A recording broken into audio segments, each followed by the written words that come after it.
tomboy aesthetic and stripping that away and leaving her kind of bare. So that's what I took away from her, like her character in the movie, you know, like where she's running a fucking boutique shop and like is very kind of like, you know, she lets her mother-in-law just talk shit to her and doesn't do anything. Hun, that's just Hispanic mothers. That has nothing to do with it. That's just how we're built. This is your fault. You only did all of this because of you. Which I don't necessarily agree with, because even when she's like shit talking the guy that's trying to take her store, she's still like talking shit to him in a very typical Michelle Rodriguez kind of way. So I feel kind of like, even though she's wearing like the more feminine clothes, she's not in like a wife beater and, you know, like fucking cargo pants or something. It still doesn't necessarily take away that Michelle Rodriguez type of power that normally she just carries. I think it's still very much there, but she still was like more so of the weaker link. But the ending I thought was great. And it kind of like threw me off because I was thinking it was going to go in a completely different way. What way did you think it was going to go? I really thought that they were going to end up just kind of like prematurely trying to do the heist. And then something was going to fucking go wrong because obviously amateurs. And then that would kind of take it on to like another level. Whereas, you know, they learned how to do something better, or one of them gets killed, or one of them gets captured, or, you know, something like that. Also, we should say at the top of the show, there will be spoilers. So if you haven't seen the movie, check it out first. I think it's available on the FX app or through Hulu. You can rent it. Don't watch it on FX because I think it's the TV edit. Even if it's through the app, usually like I don't know. I just know that it was available like on the FX movie channel, but that's going to be cut up. That's going to be edited. Oh, all right. I can tell you that. I don't know where to get it unedited. I own it. So you can borrow it from Chris. You can borrow it from me if you want to watch it. So I'm sorry to disappoint you. You're like, I'm done. Good no, night. I think that Viola Davis is fucking strong, and I think that was such a unique, like, leading character, and like an actress and everything. Did you know that was her first leading role for like pretty much ever? She's been in a ton of stuff, but she's usually a supporting character or like second build. She's coming off of an Oscar win for Fences when she does this, which she's fantastic in. Have you seen that with Denzel? Yeah. Even though I think she was a Best Supporting Actress winner, even though she clearly is a lead character in Fences.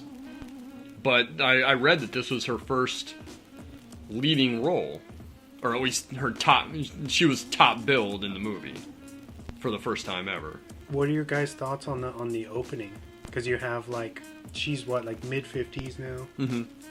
With Liam Neeson. I thought it was very interesting because you don't see movies open up like that with like the like a drastically different interracial couple. And an older one at that. Yeah. Yeah. Yeah.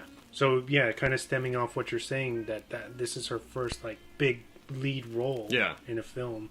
I thought that was because that's literally how the movie opens up, is they're, like, making out in the bed. And Liam Neeson took his time with Viola Davis, too. I was like, damn, Liam Neeson.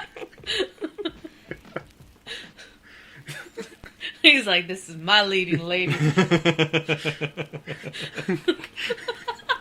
Well, we know you love this movie, Chris, right? I do love this movie. It's like one of my top movies of that year, of 2018, and I think it's so underrated.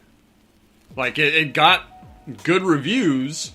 It did decently at the box office for kind of a mid-budget thriller, even though I think it just barely broke even in the States. But it's really disappointing to me to know that it kind of isn't talked about and just isn't given, I don't want to say the respect, but it doesn't have like that cultural footprint that I think that it should have, for not only being a great drama and a great heist film, but especially a movie, female-led heist film. So I'm always trying to get people to check it out. I've told my sister multiple times when she's seen she's come across me like watching it. But then she was like, "Can you watch it for me?" So your sister hasn't seen it yet? No, but she's always like, "Oh, what is this?" And I say, "Oh, it's Widows. Fucking good movie. You should watch it." She was like, "Is Demi Lovato in it?" But yeah, I've on the few times that she's seen me watching it and asked, I've told her, "Oh, it's Widows. You should check it out. It's a really good movie." But I mean, beyond the four leads, the cast is fucking stacked, man. You read them all off at the top of the show, and everyone in the movie is good, like very good in their role, no matter how big or small it You know that is. shit? He like grunted. He's like, "They're good." They are. How do I sound on the mic? He's like, "I'm the Batman." I'm like, hey, you should watch Widows. It's a good movie. This movie is fantastic.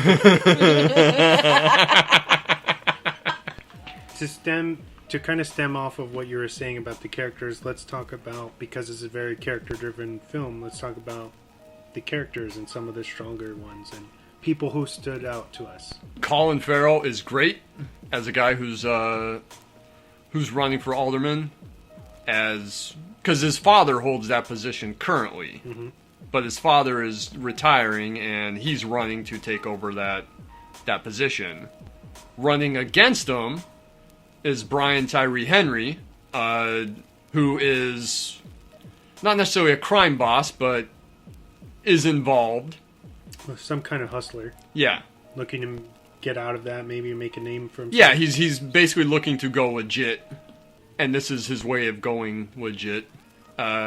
His brother / enforcer, Daniel Kaluuya, is Amazing. fantastic in the movie, and how many lines do you think he actually has? He doesn't have a lot. Yeah, he's a bit player, but everything, like, when you do see him, every time it stands out. He's real menacing in all of his scenes. Scary, probably the scariest performance I think I've seen from him.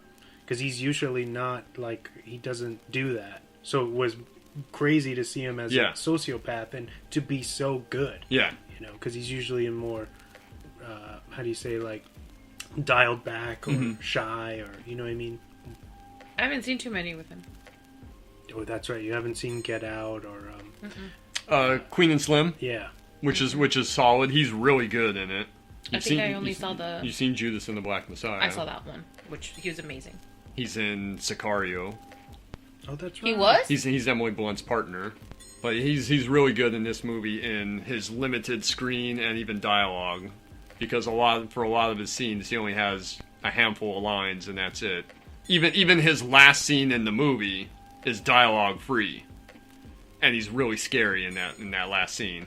I mean, we talked about Colin Farrell, but we should mention Robert Duvall is his father, who again only has 2 or 3 scenes in the movie, maybe, and he's great. They kind of did him dirty, like making him like the shitty racist politician. He seems like the nice guy and everything, but when his back's up against the wall, yeah. Or just even behind closed doors, you just when he's talking to Colin Farrell. Liam Neeson isn't in it a whole lot, but it is very good. John Bernthal, who we always joke about, is in like maybe 30 seconds of this movie. Not even. He really they do a flashback with Debicki, because that's her husband. Debicki is his wife, and he was obviously abusive. And that's really all you know about the guy, is that he was probably a wife beater. Probably deserved to die. And he was the only one injured, and whatever happens we don't see how the heist goes wrong. Yeah. It's like we come into it like towards the tail end, right, in the beginning, and he's already injured. He's already injured. Or shot, or whatever. And then their van explodes when the cops show up and there's a big shootout. And that's how that whole crew gets wiped out. But they had stolen money from the Manning brothers. $2 million. And now the Manning brothers want that money back, even though those guys are dead. So they threaten the widows of that heist crew, and that's how we get the titular crew, who he says, you guys owe us the money, so either you come up with it or we're gonna kill you. And that's how they form their crew. The women. But at the same time, they're like kind of terrorizing. Her name's Veronica, right? Viola Davis. Mm-hmm. They're terrorizing her because they can't put hands on her, but they're just fucking with everybody around her. They're like at the funeral, Yeah. like menacing her. Brian Tyree Henry shows up at her apartment and is like menacing her dog, which is the same dog from Game Night. Did you read really? that? Yeah, I did read that. Yeah. it's the same dog from Game Night. Who, if you haven't seen Game Night, you should watch that. And the dog's really funny in it too. That's scored by Cliff Martinez, no? It is. And then they're threatening her driver, Yeah, Garrett Delhunt. Garrett Dillahunt, who's always great. You like him. Fucking love him. Always good in comedy or drama. He's one of those guys that can, Chameleon. yeah, that can disappear. Even one of Harry's old partners, the guy in the wheelchair, in the bowling alley, Kaluuya shows up and starts menacing him. Oh, yeah. You know, That was... He dumps him in the lane and then is just like kind of stabbing him to figure out where he's paralyzed and where he's not. He's kind of just like sticking him with the letter opener is what it looks like, trying to get him to say, you know, where's our money and what does she know? And then he gives it away that she has a special notebook with all the plans from like past heists to the new ones. Harry kept all of his heist ideas in a notebook, and that's a notebook that Veronica has possession of, and they either want that or they want their money. Lucas Haas is in it. That's right. And What's he's that? The guy that the Bicky is seeing. Oh, that guy. Yeah, because she's kind of like an escort, basically. Her mom forces her in the... That guy had a serious creep factor. Yeah. Jackie Weaver is a fucked up mother. Yeah. And she ends up meeting Lucas Haas' character, who's a great deal shorter than her.